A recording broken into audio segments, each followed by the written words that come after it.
सबैलाई नमस्कार। शिक्षक हुनुको एउटा सबैभन्दा ठूलो चुनौती के होला? सायद समयको अभाव, होइन त? आज हामी यही समस्याको समाधानबारे कुरा गर्दैछौँ। कसरी आर्टिफिशियल इन्टेलिजेन्स अर्थात् एआई शिक्षकको सबैभन्दा राम्रो साथी बन्न सक्छ भनेर। ल आउनुहोस् यो एआई टुलकिटको रोमाञ्चक संसारभित्र पस्ने हो। एउटा प्रश्न जुन हरेक शिक्षकको मनमा सायद दिनौं खेल्छ होला। दिनभरि यति धेरै काम हुन्छ, यता दौडौं उता दौडौं, तर साँच्चै त्यो सबै समय आखिर जान्छ चाहिँ कहाँ? हो, समय जान्छ यस्तै कामहरूमा। पाठ योजना बनाउनु पर्यो, त्यसको लागि प्रेजेन्टेसन तयार गर्नु पर्यो, फेरि विद्यार्थीका लागि वर्कसिट डिजाइन गर्नु पर्यो, अनि चाहिने स्रोतहरू खोज्नु पर्यो। यो सूची त लामो छ, तर के होला यदि सबैलाई सजिलो बनाउने कुनै तरिका भइदिए?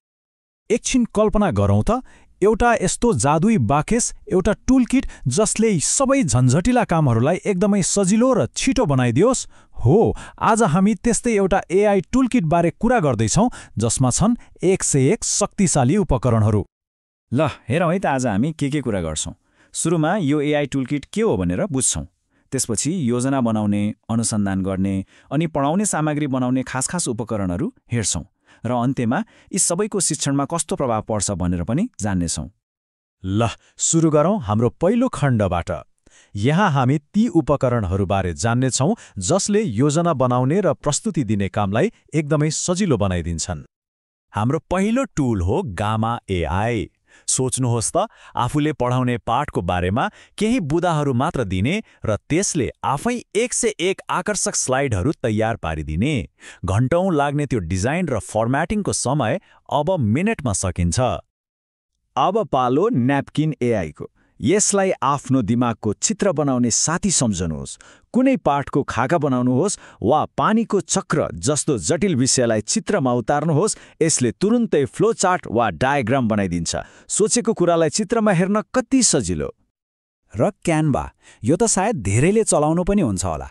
कक्षा कोठाको रुटिन होस् वा विद्यालयको कुनै कार्यक्रमको लागि ब्यानर वा विद्यार्थीलाई दिने प्रमाणपत्र, यसले सबै कुरा एकदमै व्यावसायिक र आकर्षक तरिकाले डिजाइन गर्न मद्दत गर्छ। ल अब अगाडि बढौँ हाम्रो दोस्रो खण्डतिर। यसमा हामी शिक्षक र विद्यार्थी दुवैलाई अनुसन्धानको काममा सघाउने एआई उपकरणहरूबारे कुरा गर्नेछौँ। अब भेटौँ पर्प्लेक्सिटीलाई। यो एउटा एकदमै बाठो सर्च इन्जिन हो। यसको सबैभन्दा राम्रो कुरा के हो भने यसले इन्टरनेटबाट जे पायो त्यही जानकारी दिँदैन। यसले भरपर्दो स्रोतहरूबाट मात्र उत्तर खोज्छ र कहाँबाट लियो त्यो स्रोत पनि देखाइदिन्छ। मतलब भरपर्दो जानकारी। गुगलको नोटबुक एलएम त झन् व्यक्तिगत सहायक जस्तै हो।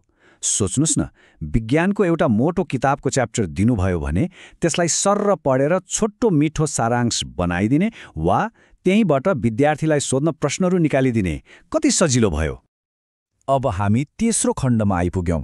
यहाँ हामी विशेष गरी कक्षा कोठाका लागि आवश्यक पर्ने वर्कसिटदेखि लिएर पाठ योजना नै बनाइदिने स्मार्ट उपकरणहरूबारे हेर्नेछौँ।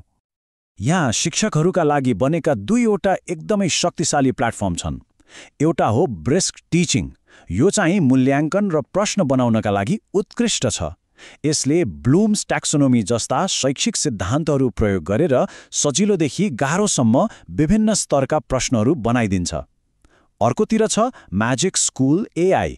यो त अल इन वान प्याकेज जस्तै हो। यसमा पाठ योजना, रुब्रिक्स, इमेल, न्युजलेटर सबै कुराका लागि 500 भन्दा बढी तयारी टेम्प्लेटहरू छन्। एकछिन है, यति सब त गर्छ एआईले, तर एउटा प्रश्न, के एआईले विद्यालयको लागि स्वागत गीत लेख्न सक्ला?